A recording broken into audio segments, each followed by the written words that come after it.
আসসালামু আলাইকুম। গ্রামের ধান ক্ষেত দেখেন বন্ধুরা, অসাধারণ পরিবেশ।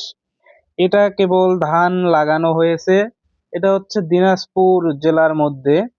তো দেখেন যে কিভাবে ধান লাগানো হয়, গ্রামীণ পরিবেশ।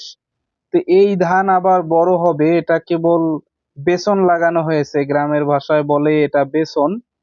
এবং এই জমির মধ্যে পানি সার নিয়মিত দিলে একসময় ধান গাছে পরিণত হবে। তো এইখানে এই যে বাড়ি, তার পাশে হচ্ছে এই ক্ষেত। তো দেখেন অসাধারণ পরিবেশ। সামনে যে দেখতেছেন গাছপালাগুলো, ওটা একটা ছোট ডাড়া আছে, ঠিক আছে?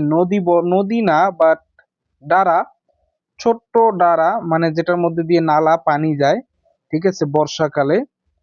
তা দেখেন এগুলাকে কয়েকদিন আগে লাগানো হয়েছে, এখনো অনেক ছোট রয়েছে। তাই এটা ধীরে ধীরে বড় হবে, তারপর ধান হবে আর কি। সময় লাগবে 3 থেকে 4 মাস। তা অবশ্যই এই সময়টা পর্যাপ্ত পরিমাণ পানি দিতে হয় এবং সার দিতে হয়। তাই এখানে একটা বিড়াল রয়েছে, দেখেন, পোষা বিড়াল। তাকেও দেখাইলাম আপনাদের সামনে। তা এখানে হচ্ছে এখন পর্যাপ্ত পরিমাণ পানি এবং সার দিতে হবে, এবং কিছুদিন গেলে এগুলোর মধ্যে যে আগাছা ঘাস রয়েছে, ঘাস রবে। তো ওই ঘাসগুলা উঠায় ফেলতে হবে, না হলে কিন্তু এই ধান ক্ষেতের ক্ষতি হয়।